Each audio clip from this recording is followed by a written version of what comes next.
Haiti's parliament has been dissolved after the failure of last-minute negotiations over a new electoral law. President Michel Martelly launched last-minute negotiations, but failed to convince a group of opposition senators to approve a plan on Tuesday to extend parliamentary terms for several months until new elections can be held.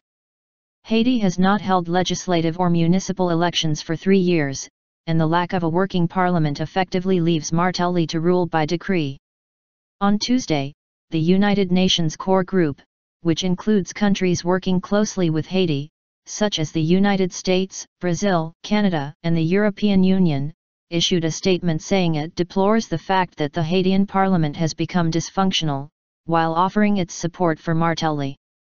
In these exceptional circumstances, the core group trusts that the executive and all the political actors will act with responsibility and restraint, it added. Martelly, whose term in office runs out next year, last month tried to calm opposition critics by appointing former Port-au-Prince Mayor Evans Paul as the new prime minister, but the parliament shunned his pick and refused to ratify him. "I was expecting to be invited by the parliament.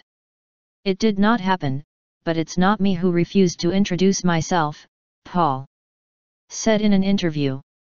Now as de facto prime minister, he said he still planned to try to form a new government. "I've started consultations with political parties to compose my government, but the consensus is not easy to get," he said. For weeks, opponents to Martelly have mounted street protests in the capital accusing the president and his family of corruption. The demonstrations took a more aggressive turn in recent days, with some protesters calling for a civil war. On Sunday, with negotiations were still underway to avoid an institutional vacuum, the U.S. Embassy in Haiti issued a statement offering its support to Martelly. The U.S. will continue to work with President Martelly and whatever legitimate Haitian government institutions remain to safeguard the significant gains we have achieved together since the January 12, 2010 earthquake, it said.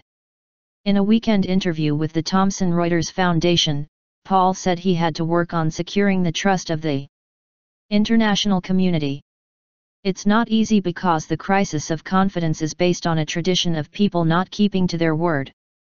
The country's political divisions have led to a chaotic atmosphere," he said in an interview at the Prime Minister's official residence late on Saturday as street protests continued. The UN Tuesday called on all parties to organize, as soon as technically feasible, inclusive, fair, transparent, and equitable elections in 2015, said UN spokesman Farhan Haq. Haiti is scheduled to hold presidential elections at the end of the year.